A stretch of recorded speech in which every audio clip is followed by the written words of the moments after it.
Hi, I'm John Erickson. I'm the head of community over at College Confidential, and this is uh, not maybe not our first podcast. We'll see, but we're early on in the podcast world here at College Confidential, and with me is a guest I'm very excited about, Bea Kim, who is the executive and life coach at Bea Kim Coaching.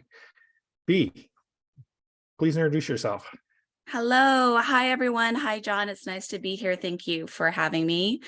As John mentioned, I'm a life and executive coach through my own coaching practice of Bea Kim Coaching. And I'll share a little bit of a longer intro just because Yeah. why not, right? So I went to a science academy in South Texas for high school. It was a magnet school, very concentrated on science. And I was a part of the junior engineering team. I was a part of recruited for the computer science team, very, very techy. Ironically, I fell in love with English literature and became one of two students in my graduating class who then went to Stanford. And I know we're going to talk a little bit more about this, but I ended up majoring in English and communication. So irony for there. We might go a little bit deeper into this, but then went into consulting. I was in management consulting for 5 years at Accenture, then started a startup, an education startup with my husband after that, called Beat the GMAT. We were the world's largest GMAT and MBA social network for people trying to get into business school. That's where I met up with College Confidential, actually, Yeah. because we got acquired by Hobson's. Who owns things like Common App, which you might all be familiar with. And then took a sabbatical for 8 months, traveled around the world, went to 19 different countries across Asia and Europe and different areas of the world, loved it. And then came back with a souvenir I like to call, which is I was pregnant with my son. Uh, and then came here in Silicon Valley, where I live, in the San Francisco Bay Area, and worked leading customer success teams for SaaS companies, for tech companies, and then started on my own, becoming a life and executive coach about 7 years ago. In between, Wow. founded a couple of other companies in diversity, equity, inclusion, and focus on parents. But yeah, I'm now a life and executive coach, and I love it. Absolutely love it. I'm happy to impart some of my learnings along the way, but also what I see in my adult clients, professional working clients now. Wow. Yeah. So you started off thinking you were going to go into engineering and computer science. And That's have right. you done any of that professionally? Nope. None? Okay. Nope. I'm Uh, in the tech space, but I don't do engineering at all. you don't write Python or Ruby or R or anything? Nope. Okay. Nope. I struggled. Learned C++. Kids, this might be a long time. C++ and Pascal was the Pascal, that's right. coding language I learned, and SQL was the most I ever had to do very early on in my career as a consultant. But other than that, no techie stuff at all. So for your information, I was a atmospheric sciences major in college. Ah, And then I switched to computer programming as a profession. I did that for 15 years. And then now I'm a community manager. And like, you know, you never amazing. know. I've never used my atmospheric sciences training. It was essentially a degree that was very interesting, but didn't play a factor. So you said you went to Stanford and you majored in English. And I majored in communication and minored in English creative writing. Yeah. English creative writing. Okay. And so I'm sure the communication side has been helpful for your career, but how about the English creative writing? Has that been something that you've found useful? Well, so let me share a little bit about my journey of choosing my major, Yeah. because I think might be a little bit of an exaggeration, but not too much. I think I submitted my major literally like 11 58 p.m. on the deadline of winter quarter my junior year. I was like, I don't know. I remember talking with my friends. I remember asking my parents, like, what should I make? Just tell me what to major in, like what will, optimize and set me up for the best path possible. And I'll never forget what my college counselor had told me, my advisor. She was like, B, unless you're going to go into medical school, right, or something that requires additional like requirements for the next level, just major in what you like to study, right? Like you're just learning to critically think, to think about problems in creative ways and, solve them. So just do what you enjoy studying, frankly. And that Yeah. was a really useful piece of advice. I still remember that because to this day, I'm so grateful for it. Because then I was like, okay, yeah, because I thought I had to major in business and economics. Like that's how I will, become the most successful version of me. And the reality is I hated statistics. The Yeah. one business class I had, I was like, oh my goodness, this is something I really dislike. And so that's how I chose majoring in communications. And then I was like, well, why the heck not? I love writing fiction and poetry and minored in creative writing. And to answer your question, John, about how they're applicable to the work that I did right after college and beyond, frankly, it really is. It's the critical thinking. Yeah. It's the creative problem solving. That's what I learned in college, frankly. And again, it might be different if you want to go to medical school and stuff. Of course, there's going to be those requirements. But other than that, that was my experience. And I really enjoyed college as a result versus being really stressed out and hating life because I had to do statistics each night, Yeah, that totally resonates with me too, because I struggled in the upper division atmospheric sciences courses, and it's not that I didn't enjoy them. I just felt like I had gotten all of this critical thinking I wanted out of this, and it was so esoteric and complicated. And I really wish I had done a history major. Like when I left, I was like, I enjoyed every single one of my history classes. I took more than I needed, and I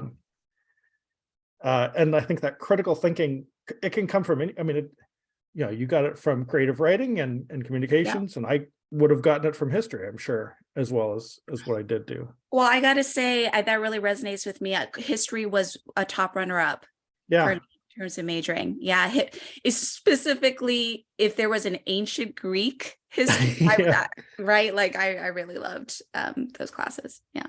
Yeah, I had a great teacher who taught Roman history, and anyway, I won't go into that because he's just quite a character. It would have been a lot of fun to talk or to do that if I had taken all of his classes. So you mentioned how you picked your major, and it sounds like you just do it exactly the same way because you enjoyed the classes you took. Yeah, and frankly, that's a lot of the aha moments and things that I observed just in coaching with my clients. So as I mentioned, I'm a life and executive coach, and the way that the clients I end up working with, a third of them are in venture capital space. A third of them are CEO or founders, like they founded their own company, and then a third of them are high potential leaders and executives of kind of well-founded Fortune 500 companies. And constantly, time and time again, what I see is when I hear drudgery, or because we always have homework as a part of coaching, or like, oh, I guess I'll do it, I know it's not going to be successful. So I always say, just follow the excitement, follow where you're curious, follow where you just organically want to do something yourself, and it'll explode, right? That's my coaching is very much on leaning on your strengths versus trying to, get better at something that you either dread or you're weak in. It's like, okay, let's leverage our strengths. And so along the same lines, I majored in something that I enjoyed and that I wanted to go deeper in, and that I was curious about learning more and had a hunger for. Yeah. How did you discover that you were interested in English? Was that just because you started reading books, or because of a class you took? What sparked that for you? we could do a whole other episode Yeah. on the important role of teachers, Yeah. right? And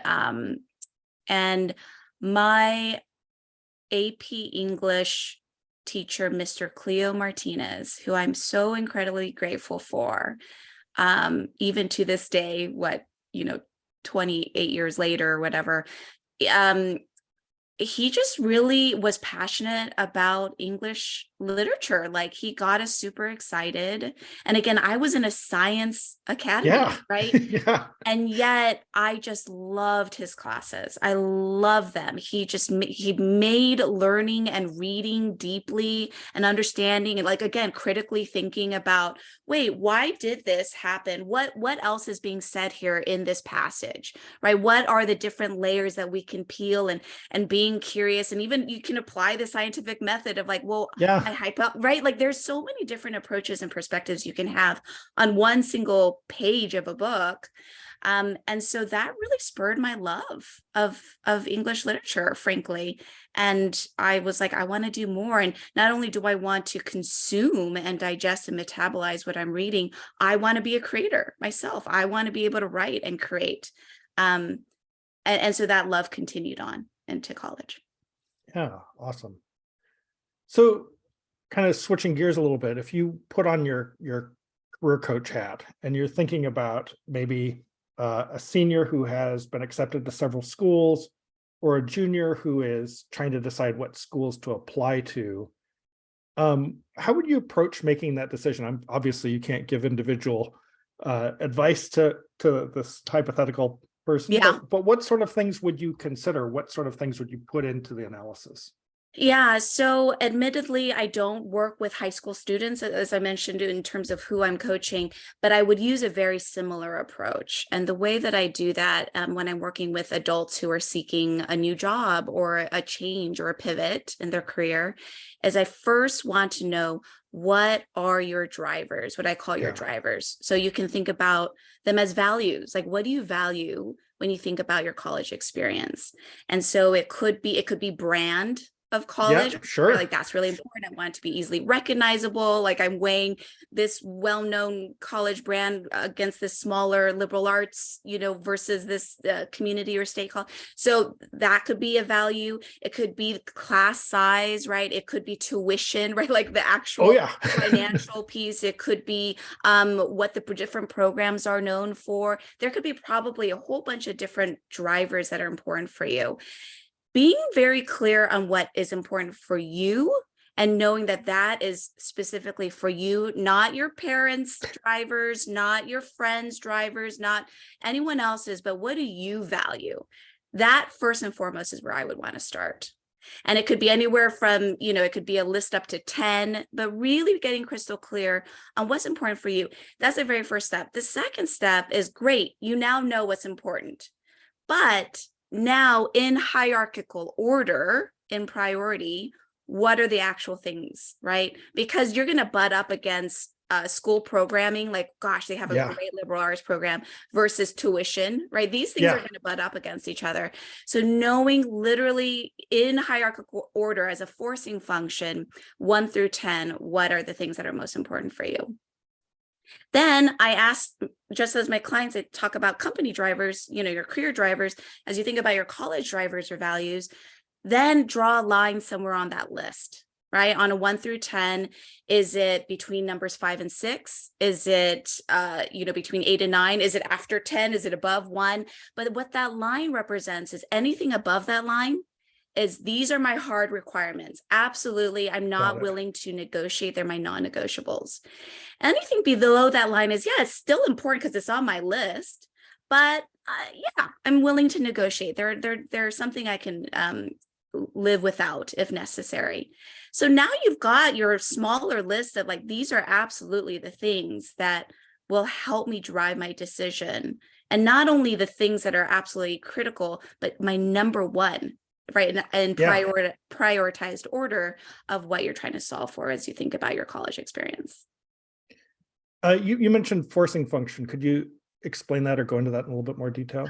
Oh, I just meant, when I say a forcing function, I mean making you actually prioritize these drivers or these values is a forcing function, is it's making you like realize, because that's where I see the most hemming and hawing, like, oh, but these are all really important, right? Like, is this going to set me up for a good career? Is this going to be, like the graduation rate or the employment rate afterwards, or the, like, these are all really important. But now we get to the brass tacks of what is the most important and in what order are they to you? Yeah. Oh, that's great. I mean, I was thinking about when I was applying for school and I ended up going to UCLA, and I'll be honest, a big part of it was because they have a great basketball team.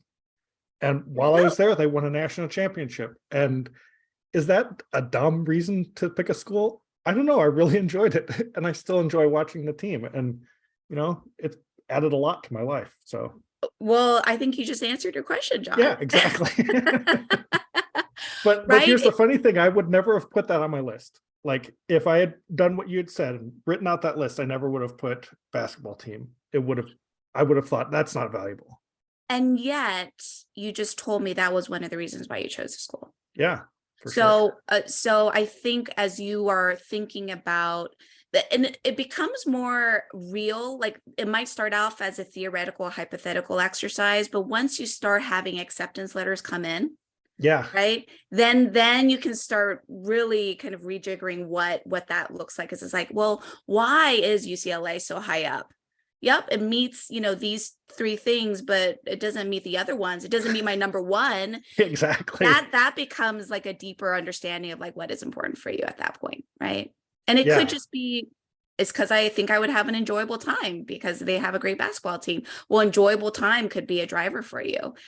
Right. That's probably what I would have thought of to write that down. Because I know I visited some other schools and I was like, I can't even imagine myself living in at this school for 4 years. Right. Absolutely. So right now and in the next few weeks, there's going to be a lot of stress. People right now are worried, did I get into the schools that I applied to and my number one, or I'm going to have to. And then in the next couple, after that, people are going to start thinking, okay, I got accepted into 4 schools, but which one do I actually want to get into, or which ones do I actually want to attend? And then things like money comes into the play, like, well, I hadn't realized how expensive it was going to be, or that sort of thing. So there's a lot of stress, as you can imagine. We see it on the site, and I'm sure you're aware of that. So what sort of things would you recommend for dealing with that sort of stress of the unknown and having to make these life-changing decisions? Oh gosh, that's another question. We could do a whole other thing. One of the things that I do as a part of my coaching practice is I go into companies and give presentations on things like managing stress. Yeah. Because it's something that will follow you all over. And one of the things I want to name is that there are, different types of stress, right? There's eustress. That's like good stress. It's like stress that you need to actually get out of bed and to be productive and to, drives you to do the homework that you're supposed to do for that night. And then there's distress, right? The ones that actually give you anxiety and causes you to stay up at night and whatever. So I want to name that first and foremost, because I don't want to just blanket say stress in general is bad. Like stress is actually something that drives us as humans to get things done. But in terms of this kind of stress that you're talking about, like anxiety, unknown, there's kind of 3 things that are coming up. First and foremost, the first is your addressing your stress from a physical standpoint. Stress is a physical experience that we feel in our bodies, right? Our heart rate goes up, our breathing becomes more shallow. We're feeling our bubble, the bubbles in our stomach. We're crunched up. All of these things is a physical experience of stress. And so our body goes into fight, flight, panic mode, right? So we first need to speak our body's language and complete the stress response cycle, which is you're safe, you're okay, right? Because when you're stressed, think about it, back in the day, our human bodies, we're being chased by a wild tiger. We're super stressed, and stress is good, right? It's helping us to Get away from that tiger. escape. But afterwards, once the danger is gone, like, how does our body know that the tiger's gone and that we're okay? What do we do? Right? We're like, oh, we breathe deeply. Hmm. Oh, Hmm. okay, great. We might hug a friend in celebration. We survived, we're alive, right? We might laugh out of just like, oh my God, like laughing because we just survived. So those are actually the ways that our body knows that we're out of danger. And so speaking our body's language is incredibly important. So that's the first thing is it's breathing, right? Doing Yeah. 3 deep in breaths and exhale. If you completely deplete your lungs of air, that spurs up our parasympathetic nervous system, tells us, okay, now you can digest and go to the bathroom and Right. sleep and do those things. The second is, physical exercise. We know that's incredibly important. We know if you're in school sports, that's a great way to release stress. Sure. Hugging for 20 seconds, someone, like a real hug, not just kind of like a real hug. Our body's like, oh, we're safe. You wouldn't be hugging someone unless, right? Right. Like, laughing, right? So those are kind of physical ways to speak our body's language to say, you're safe. No need to be stressed out in fight or flight or panic mode. The second way is the psychological approach, right? Like, we tend to have these common thought traps of all or nothing. Oh my goodness, if I don't get accepted to this school, that means I'm a Oh terrible yeah. person, I'm a loser, whatever that narrative is. There's these very common thought traps. Human psychology, we tend to focus on just the small, like 1% of something that went wrong and ignoring the 99% things that went right. So just even being able to know what are some common thought traps that I tend to fall into, that also as a human, a lot of people tend to fall into, and then recognizing when you're in it and seeing, like, how would I address my best friend, or what advice would I give my Mm. best friend if they were saying, I didn't get accepted to this school, and so now I'm a complete failure, my life is ruined? Like, what would I tell my best friend in that? Because that's not true, but that's a Right. common thought trap, or all or nothing. So there's a psychological approach. And then the last one is a logical approach, which is, how do I start building resilience and thinking long term about addressing my stress? Because these are things that you can do in the moment.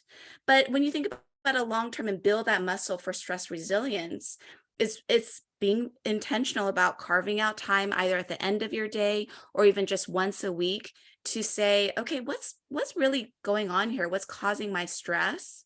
And what are some real ways? What are some things I'm assuming about that stress? And what are some real facts about that stress? Right? My friend stopped talking. I told a random example. My friend stopped talking, to me this week. Assumption, they hate me and they're Right. no longer my friend, versus, oh, that's a fact. We've talked less this week, but there could be all these other things that are happening. They're super stressed out too. They're going through something there, whatever it might be. So being able to distill the difference and really spend intentional time will help build that resilience for you and start managing that stress in the long run. That Yeah, was a long because answer, but hopefully there were some helpful nuggets there. that was all. It was all really good. Some of those I don't really do, but certainly like the logical thing of like taking a step back, especially considering this is not picking your school is not going to be the last time you experience stress. There's a lot of stress coming up, unfortunately. That's right. That's right. And actually, that's a beautiful tool there, right? Is like perspective. One Yeah. of the great coaching tools is even just zooming out to your 60-year-old self, or zooming out to, even 10 years out. What would that 10-year-older version of you, or the 30-year-older version of you, have to say about this current situation that you're facing in your life? Yeah. Um, as a parent, I want to tell my kids, you actually have that person in your life. You can actually talk to him. I'm right here. Could you talk to me about what's causing you stress? And Yeah. sometimes they will, and sometimes they won't. So Well, and the fact that you're just their parent in general, like it inherently there's some, yes, exactly. I'm completely biased. So yeah, that's like, right. don't listen to me. Well, I've got a 7-year-old and a 4-year-old, and we're not there yet about college, but we're Yeah. you'll see these different milestones of things that cause stress even at that age, right? So absolutely, a stress management will be supportive of all your life. versus just in these moments if you spend intentional time zooming out and gaining perspective. My 10-year-old daughter has already experienced the stress if someone isn't talking to me. Yeah, And that's right. Friendship conflict tends to be one of the earliest forms of stress there. Absolutely. Yeah. So when you talked about a major, and we talked about how like our majors didn't necessarily completely predetermine the rest of our lives. In fact, neither one of us really are bound to that. When you're figuring out your career path as a student, like what's the approach? I mean, we've talked a little bit about how your career won't necessarily match what your major is, but when you're starting to think ahead, like how would you approach thinking, what's my career path going to be? Can I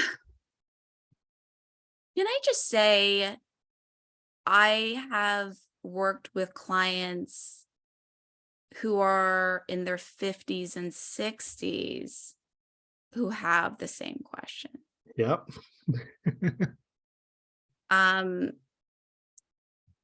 just want to normalize that, right? Like I want to validate that at the age of 17 and 18 or, 16, 15, you're not alone. And in fact, there is no, magic formula. I wish I could share with you a magic formula about here's how you found your exact perfect path.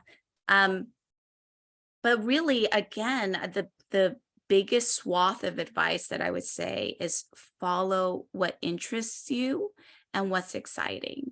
And if you can start with when you think about what's important in terms of how you chose your college drivers or college values, very similarly, think about your career drivers and career values.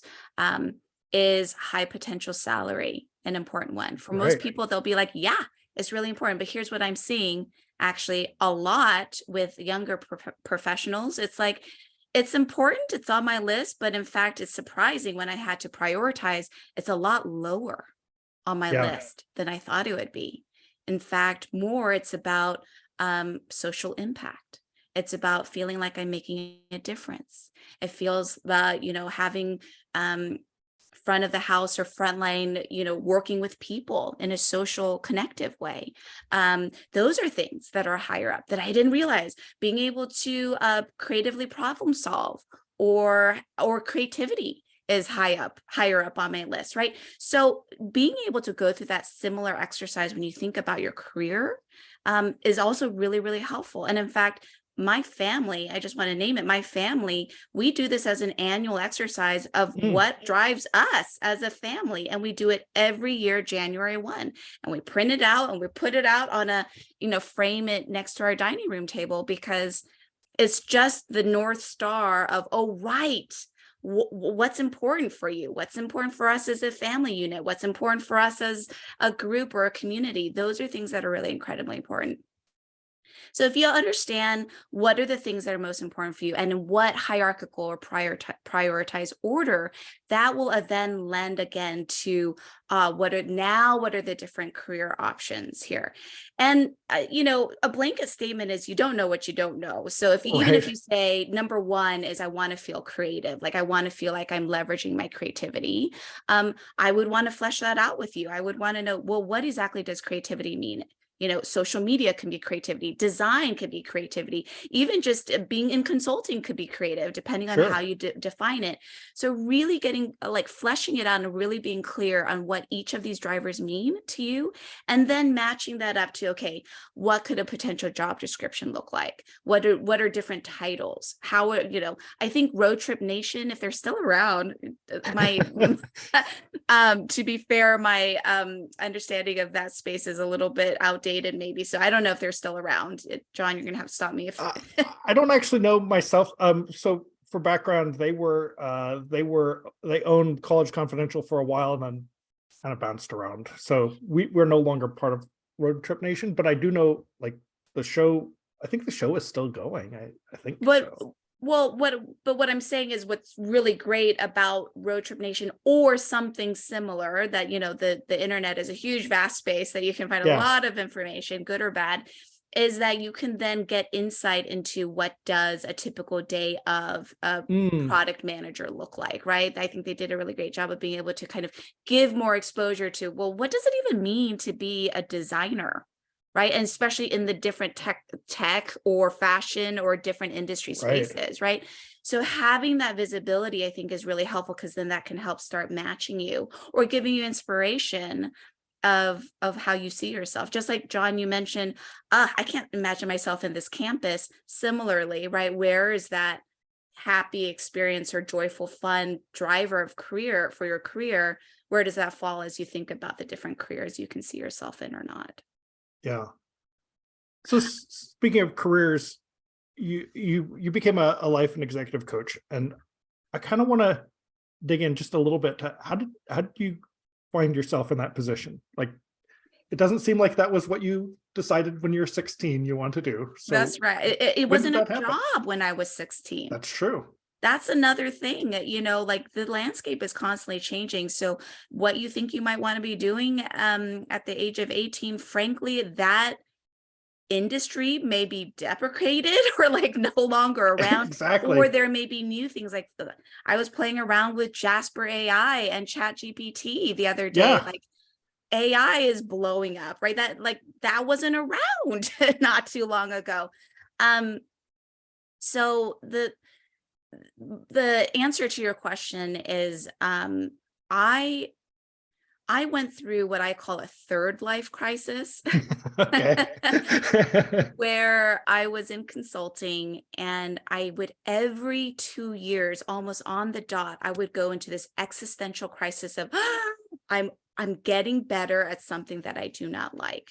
And the longer I gain experience and get better at this thing I don't like, I'm pigeonholing myself into only Yeah. getting hired for these types of jobs. So I went into this panic mode.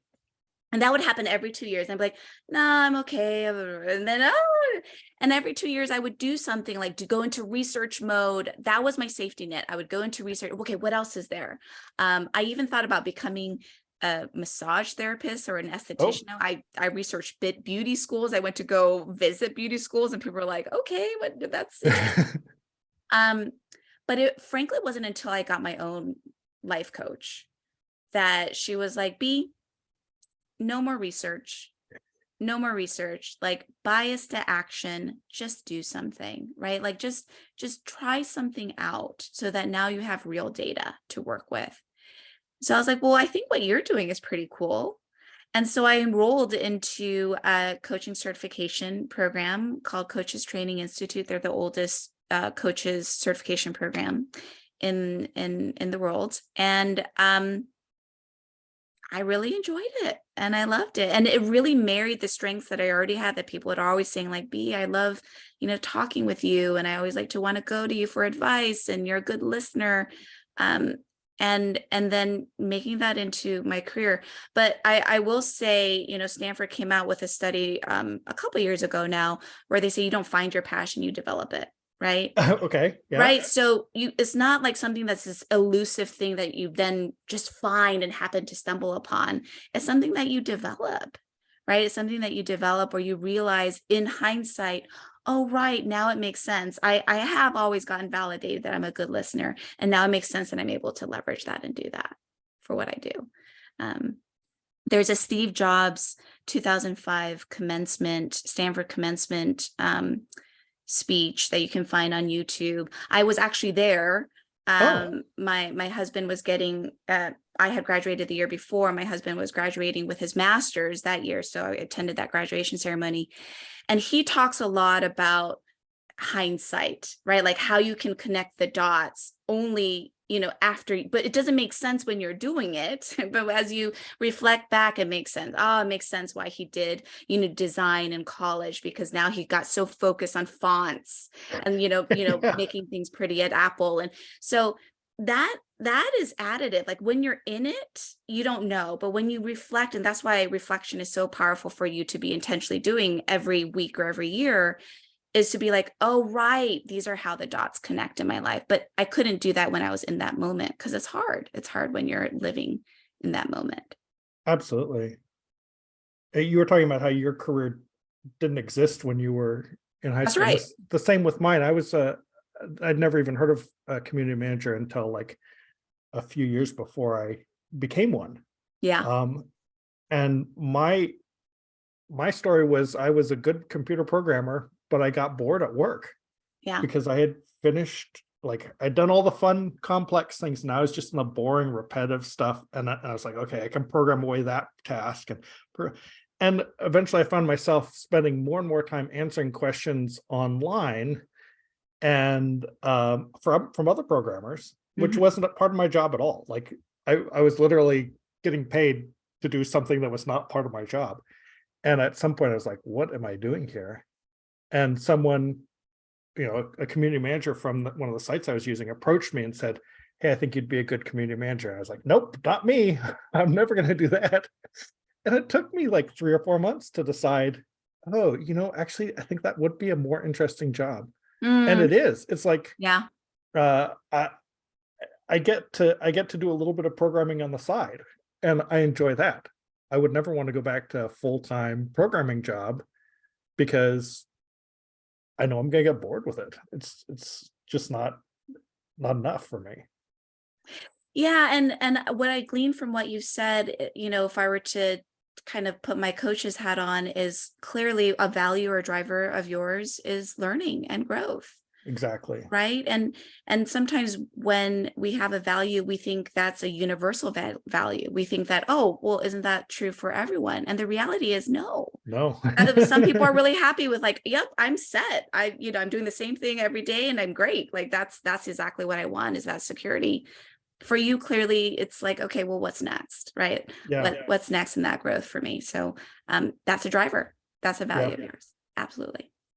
Yeah. It helps to have a job where you never, like, you're doing a podcast one day, you're mediating between conflict the next day, and you're trying to figure out a new feature to whether we should implement a new feature the third day. Mhm. So there's Yeah. always something new. And you're right. Like if I were to put down my values, learning would definitely be among them. If not, it'd be maybe at the top. Yeah. Absolutely. um, so you've got a husband and kids, and how do you manage your work life balance, and how important is that for you? Um, really important. Sure. It's really important for me. So I will share with you. So my husband and I actually also do an annual exercise of our own individual values. As you can see, I'm a very value-driven person. It's my approach to coaching and to life and to my relationships. It helps deepen relationships too, if you know your Mm, partner's values. And so that's what we do. We share what our top values are so that we can hold each other accountable. But it's also an insight into, oh, yeah, I'm continuously learning more about this person I've been with for 20 years.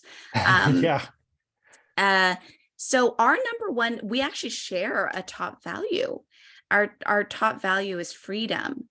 And the way that I define freedom for me is both internal and external. So freedom of feeling like I can be free of society's expectations, what I think others' expectations of me, but really being like able to parse out, wait, what does B want versus what do I think others want of me? And am I Yeah. kind of, internalizing that and taking that on? So that's one piece of freedom. But the other piece of freedom is like just flexibility of time and energy. And gosh, if I want to volunteer at my son's school, which I do every Thursday, from 1 p.m. to 2, like that I can choose to do that. And this, by the way, I just want to name, comes from a place of a privilege and a lot of other Sure. factors that I want to fully acknowledge are inside and outside of our control. So I do want to name that, but that's been important for me, is this freedom piece. And so this is how we use that value. How we use that value is, would we like to move to a place, a house, take on higher rent or mortgage that would afford us to have a backyard, which we don't have right now, which I would love. But gosh, would we have to earn a lot more Yeah. and, potentially think about taking on a job that would require, a lot more work hours than what I currently have. I would love a backyard. I would love a bigger living space. That's great. But am I willing to trade off in terms of how I view and value freedom? No. And so Right. that again continues us to think whereas for some other family, the answer would be yes, right? So there's absolutely no judgment. It's again, what are we trying to solve for? What am I trying to solve for? And I know I'm sharing a lot more than the short answer to your question of like, how do you do work-life balance? But it's again, a very values-driven perspective of how I decide and make decisions and how I can afford through privilege to make some of those Right. decisions to be able to say like, this is important for me. And the trade-off of freedom is not worth it for me to encroach upon flexibility and work-life balance that I have with my kids and family. I will say, my husband, who also values freedom, he expresses it differently in his life, right? He actually works a lot more than I do. He works evenings, but that's he's fulfilling freedom because he wants to be able to be free of, of having that financial burden, of not feeling like he can make rent or mortgage or Yeah. those types of things. So again, each person is different, but that is the longer answer to your question of work-life balance in our family. Yeah. I really like the insight about how you have to sort of manage the different people in your family as well. It's not just I get to decide, but it's also like different values. I mean, for instance, my wife has been a nurse and she's been working evenings, and Mm, that actually has worked out really well for us. I think it's crazy. I can't imagine working yeah, nights. I mean, not evenings. She leaves in the evening, she comes back in the next morning. I'm like, that's yeah. crazy. I would never want to do that. And then eventually she switched to deciding, well, actually I want to teach. And now she's switching Mm, over to being a teacher, working during the day. yeah. And that's changed our life, and also like one changed our lives in one way, and this one's changing it back to a different way. And I think being flexible with the other people who are being impacted by these decisions is really important, and you know managing Yeah, that. I thank you for sharing that, John, because what's coming up for me is that is a typical question I get with my clients is like, should I be a teacher or should I be a nurse? For Uh-huh. example, right? Like both wonderful options, both a lot of advantages and disadvantages to two of those positions. Or it might be like, my family really wants me to be a nurse because I come from a family of people in the medical field, and it makes a lot more money than being a teacher and all these other It sure things, does. right? That might factor in. But again, it's like, well, what are you as the individual trying to solve for? We know that, we know these things, but again, if you were to really prioritize, and what I'm hearing is, I'm sure there are a lot of other factors in your wife's decision, but it could be like, well, they're both already serving some needs I have of serving others and whatever, but I want to work in the day. I want to, work with children or a different type of people. I mean, all of those things might be shifting that weren't maybe necessarily true a couple years ago for her. So again, just naming Yeah. that comes up, not just as high schoolers, but it comes up throughout life. And to be clear, she's teaching in a nursing school now. Oh, well, there we So go.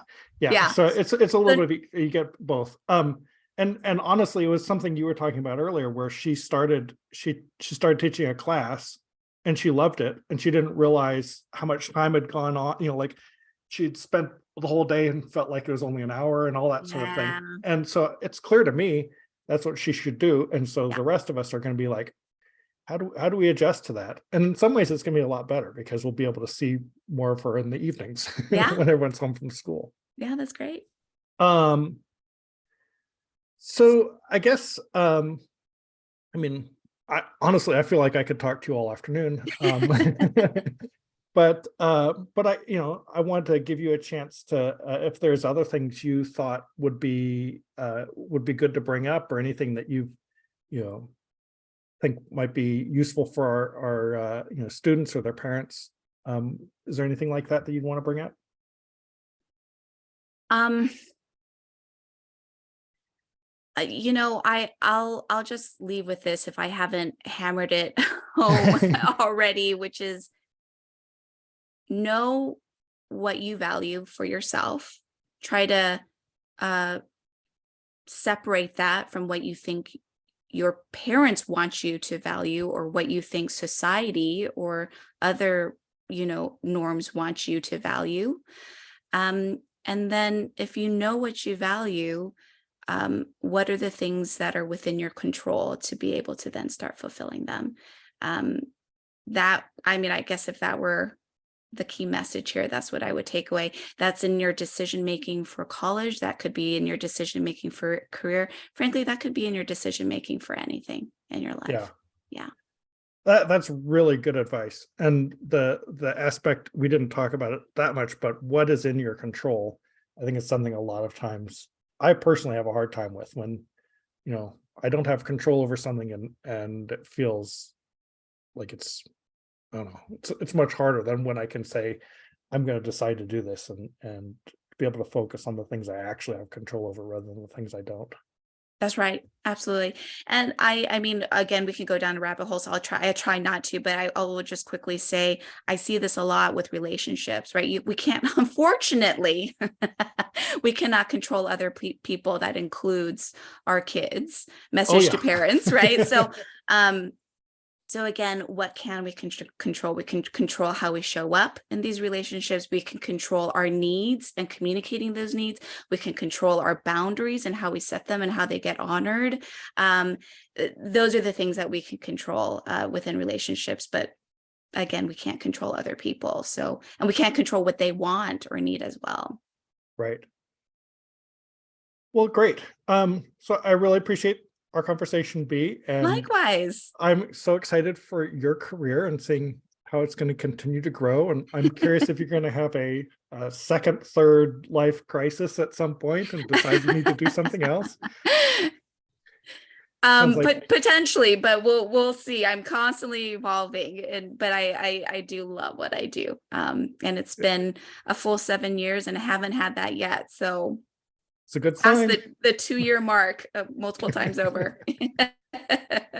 Great. Well, anyway, thanks for the discussion, and I'll talk to you some other time, I hope. Great. Thanks so much, John. It's been my pleasure. And just a quick plug, if anyone wanted to learn more about me or reach out to me, I'm always happy to answer any questions. You can always find me at beakim.com. That's BEAKIM.com. And there's ways to get in contact with me there. Perfect. I need to learn as a podcaster. This is my first time doing it for College Confidential, to give you the prompt to share your information, because no worries, I put myself in there anyway, so we're good. Excellent. All right. Well, thank you. Thanks, John.